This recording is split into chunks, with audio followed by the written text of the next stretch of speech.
Hey guys, Captain Henson here. So in today's video, I'll be talking about Aliens Steel Egg.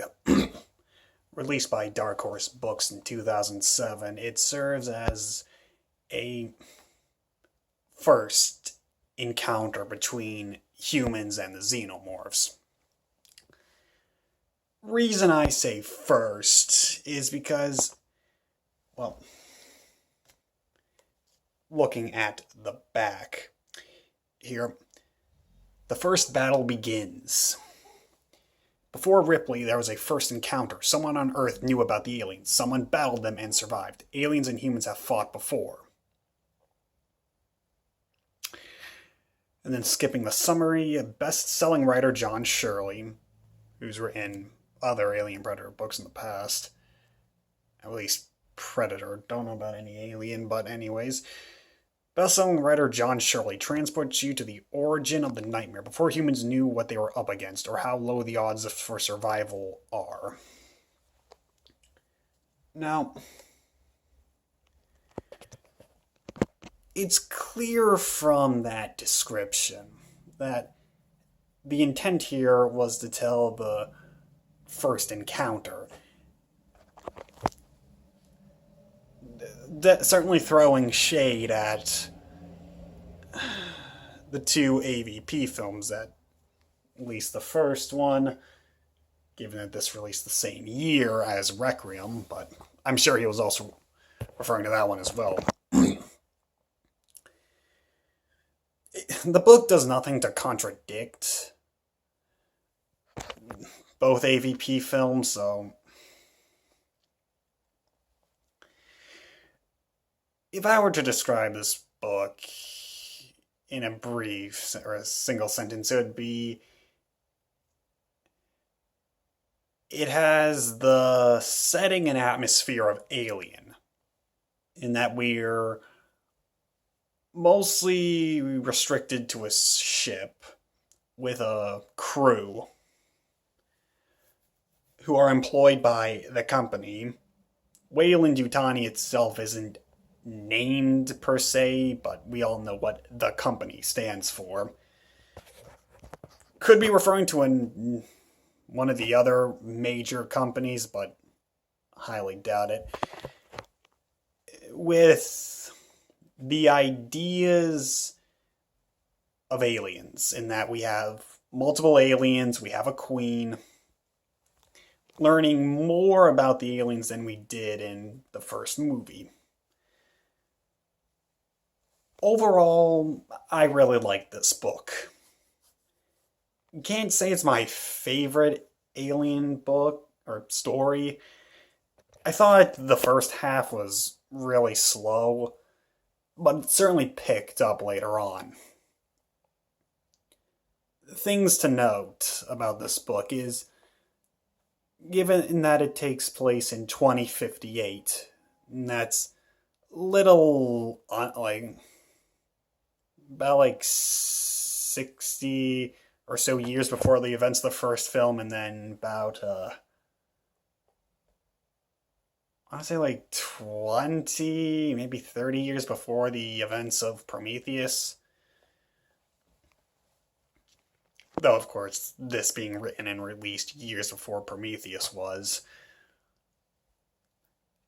It does fit. I mean, I don't know if this story necessarily contradicts anything else. John Shirley himself in the introduction notes that it may have contradictions with other things, because he's not well versed in, other alien stories.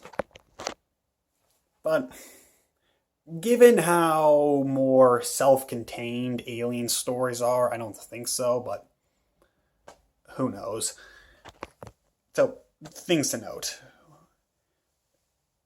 I've realized,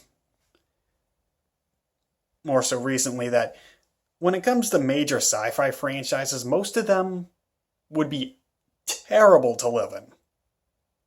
Yeah, it would be cool to live in the Star Wars universe, but no, it fucking wouldn't. Terminator, Alien, Battlestar Galactica. The only one would, the only one that wouldn't be so much of a shit show to live in would be Star Trek. Well, depends on the era we're talking about there, but we get more, or we learn more about how the world is at this current time. We know that the world is pretty much split between UNIC, which is pretty much United Nations and all those countries, and then we have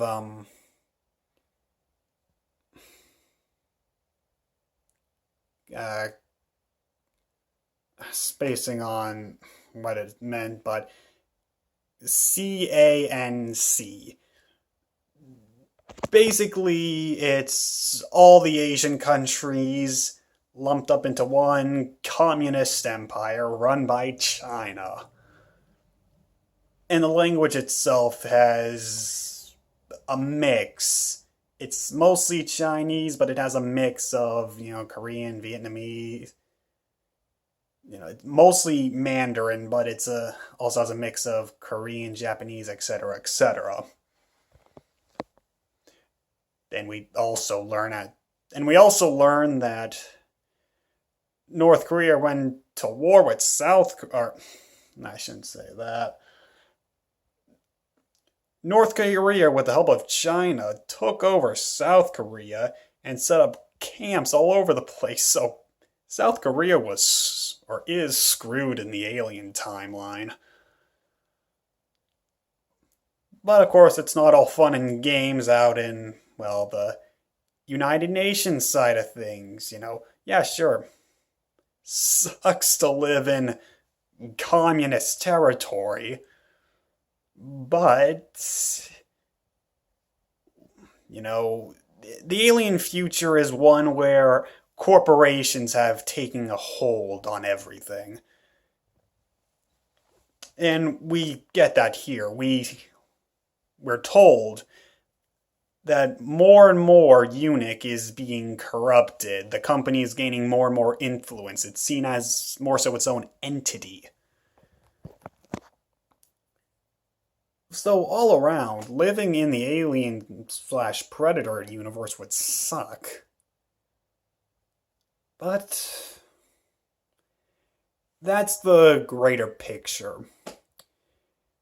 What about what this story specifically is about? Well, it's about this vessel called the Hornblower, which is sent by UNIC to study some weird happenings. I think it's near Saturn. It's suspected to be an alien ship. Sure enough, it is. They've made first contact. And I was expecting it to be the space jockeys. Of course, at this time, before they were the engineers, we just called them space jockeys, and of course, they were portrayed completely differently than how the engineers were portrayed. But no, we don't get the space jockeys. We get a new species called, well, we don't actually find out their names, but our human characters call them the GIF. They're weird looking, tentacles abound. And of course, like any other sci-fi franchise and, even Alien, they're far more advanced than we are. Lo and behold, well, they have. Oh, and of course, the ship is the titular Steel Egg. And of course, when our UNIC guys go in, well, we all know how that shit turns out. We do get a mention to the space jockeys. The one GIF survivor, I think he... I'm going to have to paraphrase this, but he says something along the lines of beings from out of the galactic rim. Something along those lines. That there was a battle, and the Gif, who don't have many means to defend themselves, especially on threats that are on the inside, like they don't have any guns and like, they meet up with space jockeys. Again, I'm assuming they're space jockeys given what happens. But anyway, so the GIF let in space jockeys. The space jockeys release the fucking aliens. The aliens decimate the crew and leave only one survivor.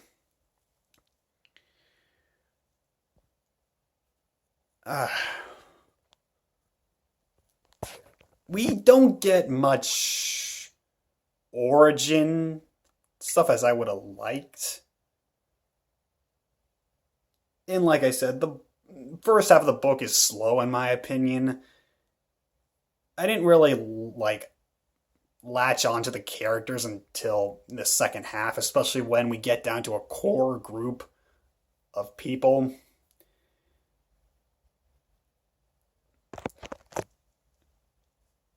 So, would I recommend this book? Oh, and I should also mention that at the end, seemingly all traces of the steel egg and the aliens are destroyed, but all footage that had been recorded is, well, classified and then taken by Weyland-Yutani, and of course, we all know how that turns out. So would I recommend this book? If you're a fan of the franchise, yes, we do get some interesting world building, and it does serve as a good first contact between humans and aliens. We do get a lot of the tried and true finding out what the aliens are about, their weaknesses, how they operate. And that's certainly one of the reasons why I thought the first half was slow. I didn't find the characters all that appealing. Not that they were bad, I just couldn't really get into them. And very much like Alien, we have to see these characters figure out how the alien operates, even though we know. Again, it's a preference thing. Read this book if you like Alien, and if you're more of a fan of the atmosphere and setting of the first film, you're definitely going to get a lot more out of this. Even though it's called Aliens, it definitely takes more inspiration from the first film.